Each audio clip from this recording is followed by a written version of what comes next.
Today, we're going to talk about surface integral. First, let me ask you, do you remember line integral in the past?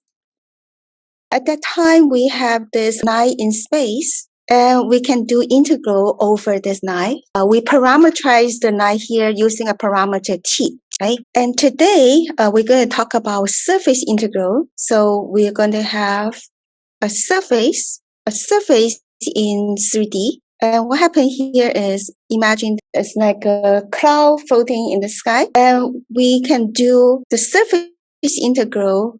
Okay, so they are kind of related, and you're going to see the relation between the line integral and the surface integral today. First, we're going to start with parametric surfaces. So we have a surface over here. So this is a surface that we have. And what do we do? This surface here is the surface for this vector function where UV belong to D. Think about this D over here. Okay, and the UV plane. And then you have this vector function R. It's going to map this D into this surface over here. And we can approximate the area of this surface over here by partitioning this into small patch. And for each small patch over here, this one is going to correspond to a rectangle here in this UV plane. And this small patch over here, we can approximate this by a parallelogram. Okay, it's a parallelogram like this. Okay, this parallelogram right here for that patch. For this patch here, approximate that by this parallelogram. And for this parallelogram here, you're going to have this vector here is going to be the change in U times RU star. Remember, RU here is the partial derivative of the function with respect to U. And this one here is the change in V times RV star. RV is a partial derivative of R with respect to V. Remember, if you try to find the area of this parallelogram, we can take cross product, right? The cross product of A and B, the magnitude of that is the area of the parallelogram. So we can take cross product of this one and this one to approximate this area for one patch over here. So what should I put over here? What's the area over here for this parallelogram? Cross product this one and this one. Now, because delta U and delta V are scalar, right? So you can take it in front of the cross product. So you have delta U times delta V, and then take the cross product of RU star and RV star and multiply, right? Okay, so that will be this cross product of RU and RV and the magnitude of that, and then multiply by the delta U and delta V.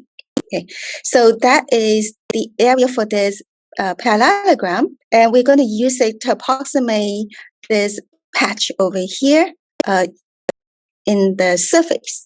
And the RU over here is the partial derivative of R with respect to U.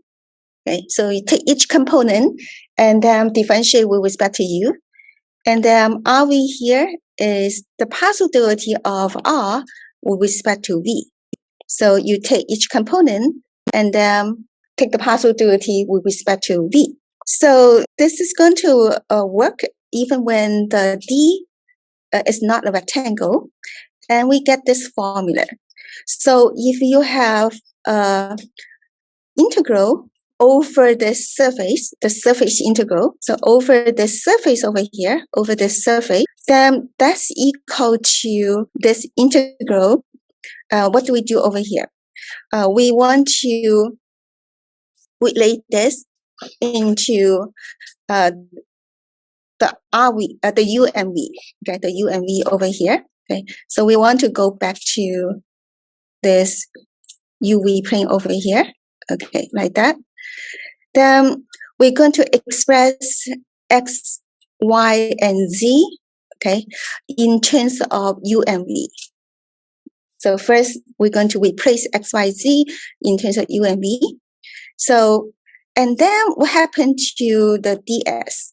the ds over here, think about that, is kind of like that one, okay, is a small change, is a area for a small patch, and that's approximately equal to the area for this parallelogram, and we can put this one over here. So that will be the magnitude of RU cos RV, and then dA. And the dA here is actually the du dV. Okay, the dA is this one, du dV. Okay, and over d. Okay, so on the UV plane, and that's the region D. Okay, so this is a formula. Okay, so we want to express everything here in terms of U and V. The value of the surface integral. So this is what we call the surface integral. Okay, that's the surface integral, and it does not depend on the parameterization that's used. So you can parameterize this a different way, and this surface integral, the result here will stay the same. Okay, now we arrive at this formula for the surface integral. Okay, let's write that one more time over here without looking above. What should I put over here? F of, okay, what do you replace ds over here by? ds by the magnitude of the cross product of RU and RV, right? Okay, and then dA.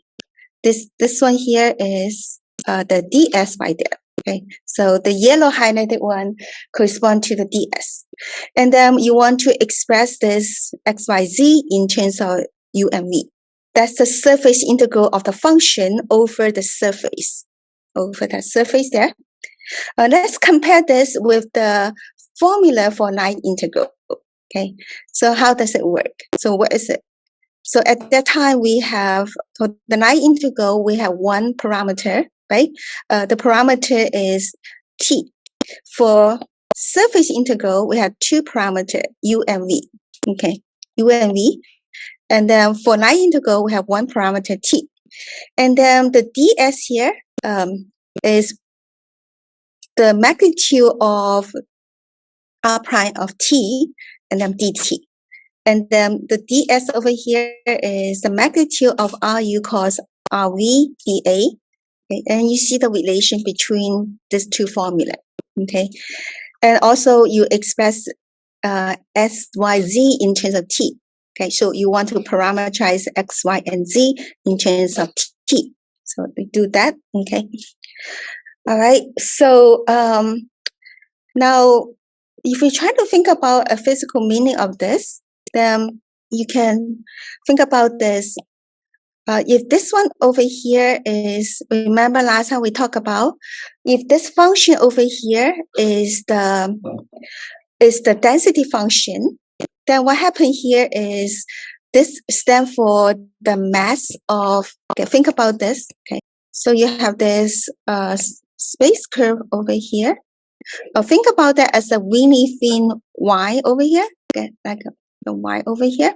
Okay, and if this function over here is the linear density function, then this integral here actually represent the mass of this y over here. Okay, like that. Now, what about this surface integral? Then that surface integral over here. So you have this surface in the space right here. Okay, then this is S over here. This is the surface S. Now, this integral of this function over the surface, if this function here, you can think about it as a density function, then this surface integral is going to give you the mass of this surface, this plane. Okay, think about it as a plate right there. So that corresponds to the mass of this plate right here. Okay.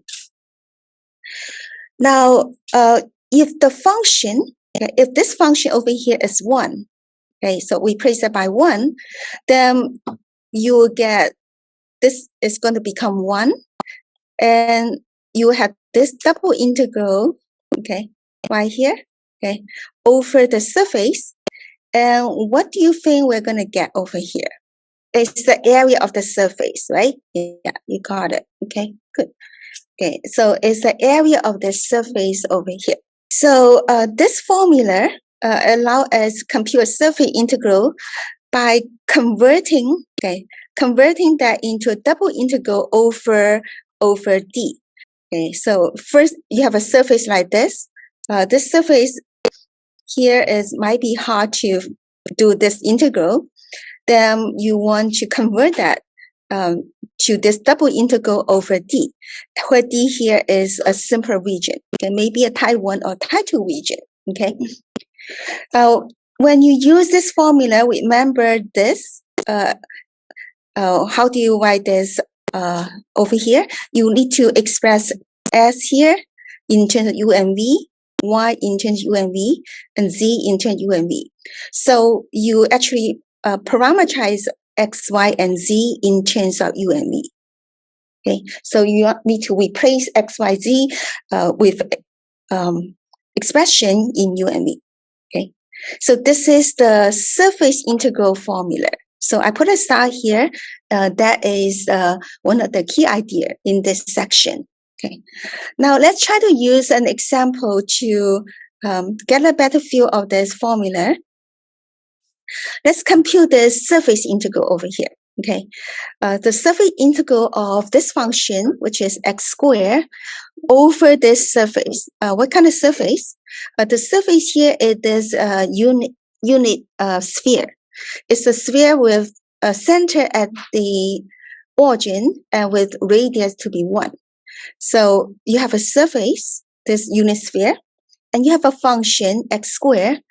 If x squared here is the density function, then this is going to give us the mass of this sphere, the mass of the surface of the sphere. Okay. All right. So let's get to work.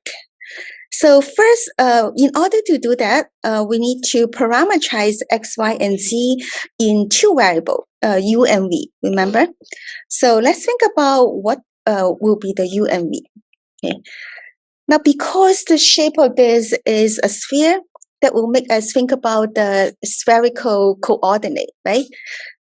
So the sphere over here, the radius, what's the radius for the sphere? It's 1, right? It is fixed. So remember, so r is equal to 1, so it's fixed. And then we have this two parameter, okay, phi and theta. With the phi over here, phi here, I think I mislabeled this phi. Phi here is actually the angle from the positive z-axis to this one. This is phi, right? The phi is that one, okay? And theta, what's theta? Theta is the angle from the positive x-axis to that point. So that's theta, right? So that one is theta. Theta is this one.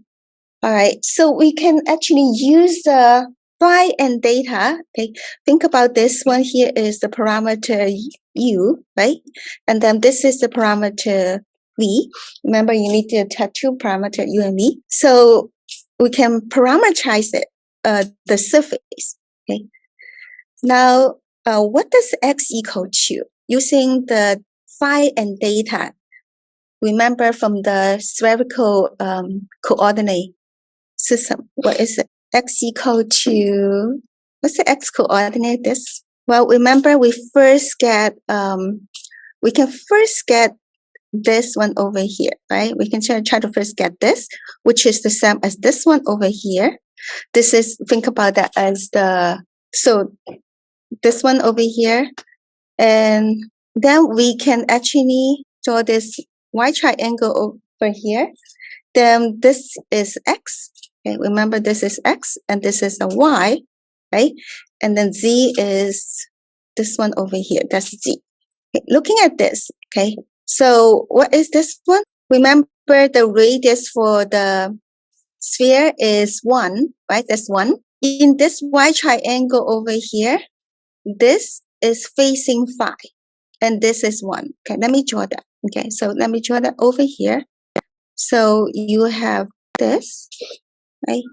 So we know that this is 1 and this is phi. So what will be this side over here? This side here will be sine of phi, right? Sine of phi right here. And this side over here is what? This side over here is cosine of phi, right? Cosine of phi. Okay, so we actually got the z over here. Let's get the easy one first, right? The z over here is cosine of phi. Okay, so let's put it down. So cosine phi is a z. Now we got this one here is sine of phi. Now let's look at this y triangle over here. In this y triangle, I'm going to use the same color. So in that y triangle, so this one here is going to be sine of phi, right? Okay. And then we know that this one here is theta. Oh, I'm sorry, theta. Okay. All right. And then what happened? Okay. So this here is x and this one over here is y. Okay. So what does x equal to? Looking at this, everyone, x is equal to the hypotenuse times what? Cosine of theta, right? Good. Okay, so it's sine of phi times cosine of theta, right? Cosine of theta. So that's x. Okay, y is going to be what? Sine phi times sine of theta, right? Because this is facing this angle, so it's sine of theta. So sine phi sine theta. All right, so we parameterize the x, y, and z using this two parameter, phi and theta. Now we want to see, this is on the phi data plane. We want to see the region D on the phi data plane, right? So we want to see phi change from what to what and theta change from what to what. As you can see from this picture, remember for spherical coordinate, the phi here go from 0, right? If it's here, the phi is going to be 0, and then all the way to pi, right? To pi, from here all the way to here. So 0 to pi. Okay, so that's 0 to pi. And then theta over here, well, theta is going to take one rotation. So it goes from 0 to 2 pi. Okay, so that's one. Okay, now we can write R over here. We can put the x, y, and z into this each component over here. And then in order to find the surface integral, what else do we need? We need the cos product of R phi with R theta, and you take the magnitude of that.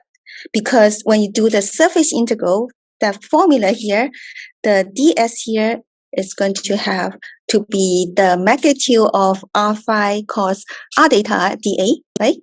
So you need this one over here. And our last example, I think the example in the last section, we already compute that, and that was equal to sine of phi. Okay, so we can replace this by sine of phi. Okay, and then the dA over here, we replace by d theta, d phi d theta. Okay, so that is going to be replaced by this. What about the x squared? We need to express this in terms of phi and theta, right? So what do we replace x squared with? X is equal to what? Sine phi cosine theta. So you're going to replace x by sine phi cosine theta. Okay, and now everything has to be in terms of phi and theta. Okay, this integral. And you integrate this over the region D. And in the region D, let's think about the phi go from what to what. Phi, we already see that phi go to from 0 to pi, and then theta go from 0 to 2 pi. So you just put the corresponding limit integration for phi and theta over here. Now let's do the computation a little bit, okay? Now this one over here is a double integral of phi and theta. Looks like this function over here. could be separated into a function of phi and a function of data. And furthermore, the limit of integration is those are constant, okay? So they don't involve phi or data. So they're constant. So you can actually separate this function into a function of phi and a function of data, and then separate this into the product of these two integrals. So when the upper and lower limit here are constant, you can do that. And this function is a function of can be separated into a product of function of the each variable right there. Okay. Okay. Now for this one over here, what kind of formula we use? If you do it by hand, integrating, you get this. What was the formula? That's called the half angle formula. Okay, so let me make it larger. That's the half angle formula. Okay, so let's write it down. So the half angle formula says cosine squared equal this, right? And then for this one, sine q of phi. So what do? We can actually write that as sine phi times sine squared. Okay, and then later on we place this sine square over here by 1 minus cosine square to get this, and then we can continue. Over here you can do this result to do that, and then finally you get this result. Okay, so again and again we use half angle formula. A lot of time we use a spherical coordinate. Okay, any question here so far? All right, so I'm going to ask someone to read this paragraph from here to here. So, can you break it?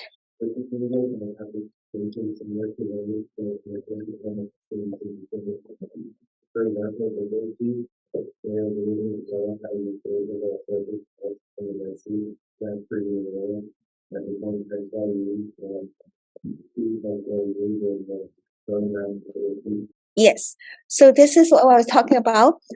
If the function is the density function, okay, then the surface integral over that surface of the surface integral of the function over that surface give you the mass of that sheet.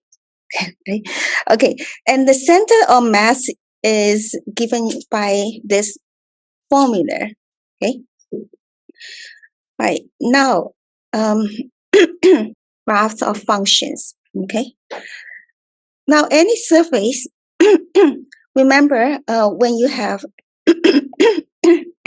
so you have this surface. Okay. Think about that. You have a surface over here. Okay, like that. Okay, and the z over here is a function of x and y. Okay, a function of x and y. Okay, then the parameter that you choose, remember when you do those surface integral, you choose the parameter u and v, right? Now this time you can do the convenient choice for the u and v here will be you net this x here to be the u, right? And this the y here to be the v. So you can take x and y as the two parameter, okay? So you net x to be x, y to be y, and then z here is just the function of x and y. So you can parameterize this surface, parameterize x, y, and z this way, okay? All right, so, and then when we do that, what is the partial derivative of r with respect to x? Let me just, I'm going to take away this. Okay, let's just do it together, okay? So what will be the partial derivative of r with respect to x? So you will take the partial derivative each component and with respect to x. So what's partial derivative x with respect to x? 1.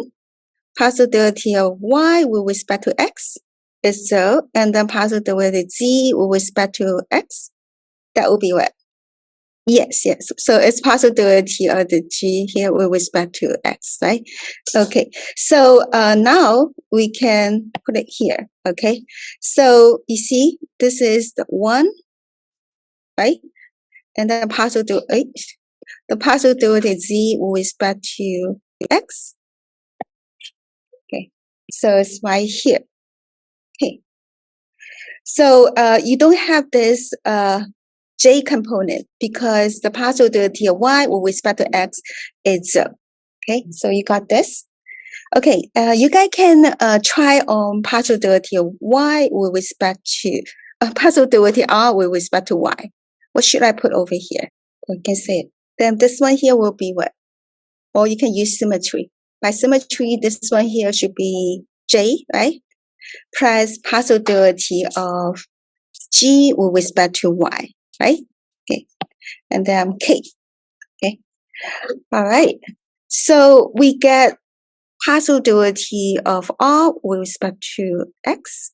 And then now if we try to compute this, we try to compute the cross product of these two, okay? Because later on, we need those later on in this surface integral here, okay? So compute this cross product of these two. How do you compute cross product? Remember, you just do the ijk, right? Okay. And then you're going to take this, you're going to put this partial derivative r with respect to x over here. And then for this one, you put the partial derivative of r with respect to y over here. And then you just compute the determinant of this, right? And they did the calculation already and turned out to be this, okay? After you have done this determinant right here. Then the magnitude of this cross product, so you're going to square each component and then add it up. Okay, so you square them, add it up, and you get this. Now, remember our surface integral of the function f is the integral of this function over the surface. At that time, we replace this ds here by the magnitude of ru cos rv dA and over the region D. Okay. Then now we can take this result over here and we place this magnitude of ru cos rv. Then we got this one over here. Okay.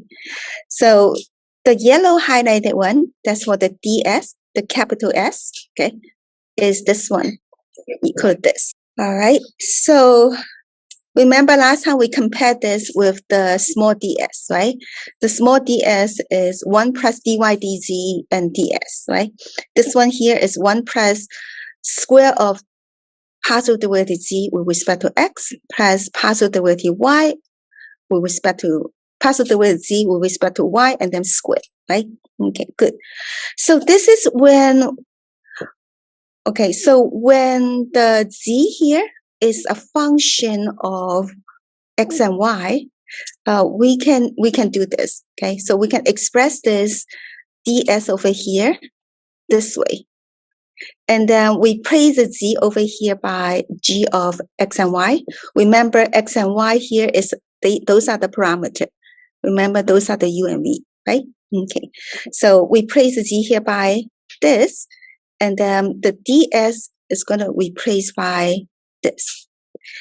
Now, what happened, the situation changed a little bit. What happened if y here is a function of x and z? What will be the surface integral over here be? First of all, what are you going to replace this y here by? H of x and z, right? Now, what about the ds over here? What are you going to replace this by?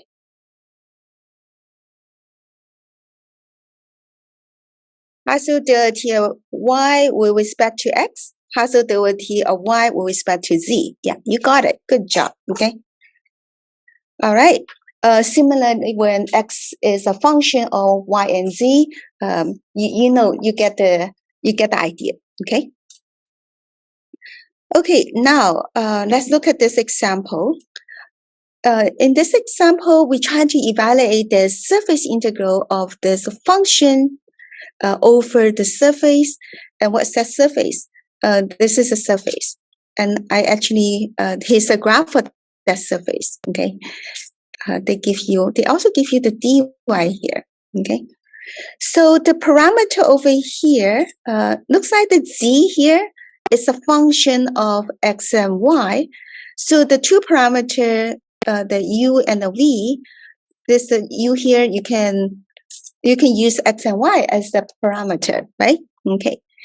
So which formula we're going to use? We're going to use this formula over here. When z is a function of x and y, we're going to have this formula, use this, okay? Then we need to calculate partial derivative of z with respect to x first. What do we get over here? Is 1, okay? And partial derivative z with respect to y is 2y, okay? Now, using that formula, okay, so do we need to change this y? Do we need to change its function, this y over here? Do we need to replace the y here by something else? We don't, right? Because y here is the parameter, right? Y is already, remember the parameter we have here is x and y. So we don't need to change this y. So we just copy the y over here. And then for the ds over here, okay, we're going to replace by this dA. What should I put here and here? 1 plus, what was the formula? What are the formula? What's the formula? Partial derivative, oh yeah, is this one, right? Z with respect to x, and then partial derivative of z with respect to y and square, right? Yeah, so yeah, you got it. So we also calculate that, and this is 1, this is 2y. So you get 1 here and 4y squared over here, right? Okay, good. Now, after you do this, you can just go ahead and do the double integral, and you should get this result over here. Okay. Now, if you want to give a meaning to this, right? What does this stand for? So you can think about the y here. Think about that as the density function, right? Then this result here will stand for the mass for this this plate right here. Now, if the surface is a piecewise smooth surface, you can actually divide them, the surface, into union of those piecewise smooth surface, and you find the surface integral over each smooth surface, and then we add them up. And here's an example. Here's an example of a surface that is the union. It's a piecewise smooth surface. Okay? So this surface here is smooth, and then the surface around that is smooth. And then the bottom, the circle there, is also smooth. So this surface consists of this surface here, the slanted surface, and the surface on the center, and then the surface on the xy plane. Okay, each one are smooth surface. Okay, so we are going to do a surface integral of this function z over that surface. Okay, remember now we have the surface that is this, and then also on the side and also at the bottom.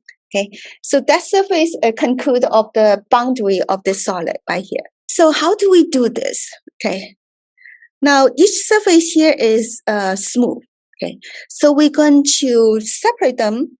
Okay, and consider the surface integral over each individual smooth surface. So let's take the first one. First one I have will be the cylinder, right? The cylinder over here. Okay, remember this. This is part of the cylinder, right? That's this surface over here. It's part of the cylinder. Okay, let's call the S1. Okay, this is S1. This cylinder here is x squared. This cylinder here has this equation: x squared plus y squared equal to 1. That's the equation for this surface. Now, what will be, okay, so you have x squared plus y squared equal to 1. Okay, so what will be the, okay, so what should I, what will be the parameter u and v? X equal to what? Any idea? Well, it's a cylinder, so naturally you think about that. Think about the cylindrical coordinate system, right? So there's a cylinder, right? So we're gonna use a cylindrical coordinate system to do that. Okay. Then for this cylinder here, R is equal to 1, right? R is always 1. Okay.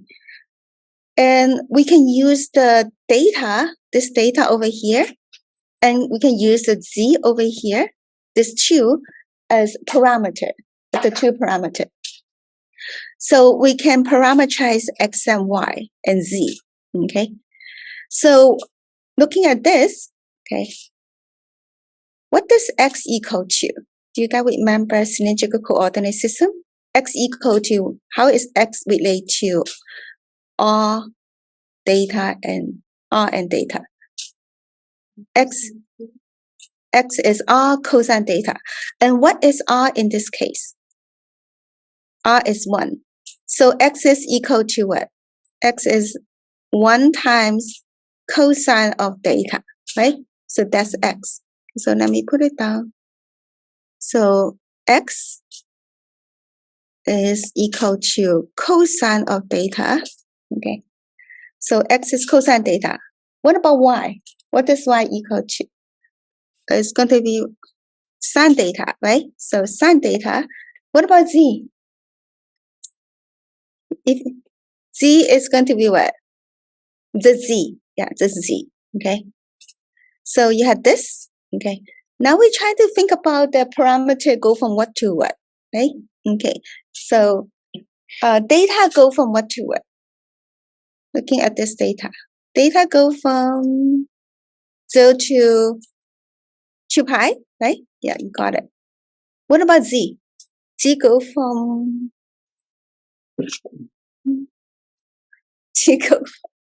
okay. Now the Z over here.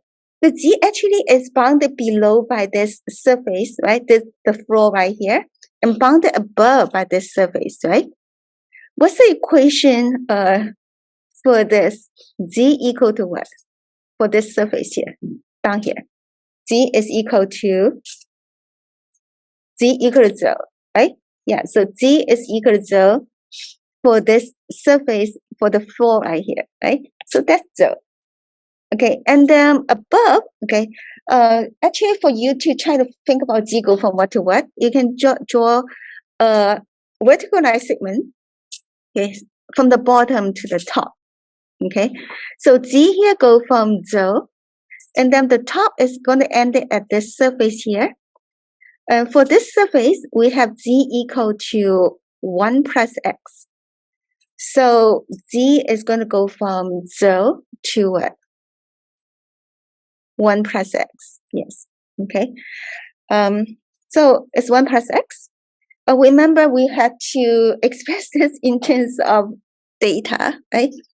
So the X here, express that in terms of R, using the parameter. So that is X is cosine data. So this is 1 plus cosine data. Okay. Okay. So now we have this. What's the next thing to do in order to find the surface integral? You need to calculate the cross product of this 2, right? And then later on find the magnitude of that in order to find the surface integral, right? So now we can let's just do this. Okay, just do a little bit here. Okay. Okay. All right. So so let's find the cross product. Just practice a little bit.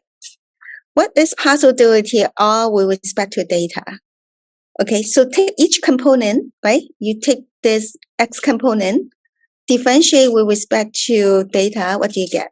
negative sign data, and then here you get cosine data, and then this one over here, that will be partial derivative z with respect to data, which is going to be 0. Okay, which is going to be 0.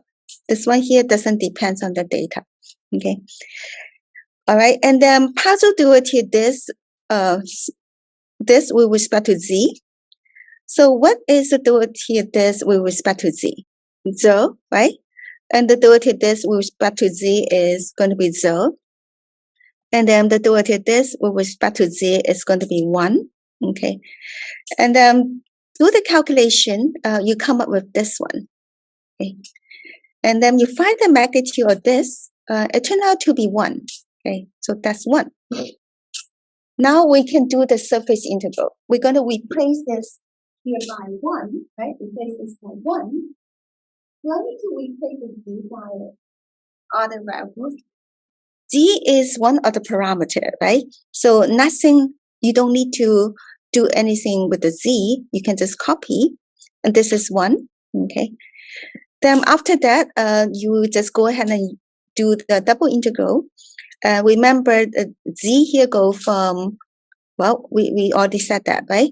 Z go from 0 to 1 plus x, okay, which is 1 plus cosine data, okay? So z go from 0 to 1 plus cosine data go from 0 to 2 pi, and then you use the double angle, half angle formula, and then you can got this, okay? And this is the result over here. Now, some people will say, how did you think about using data and z to parameterize this?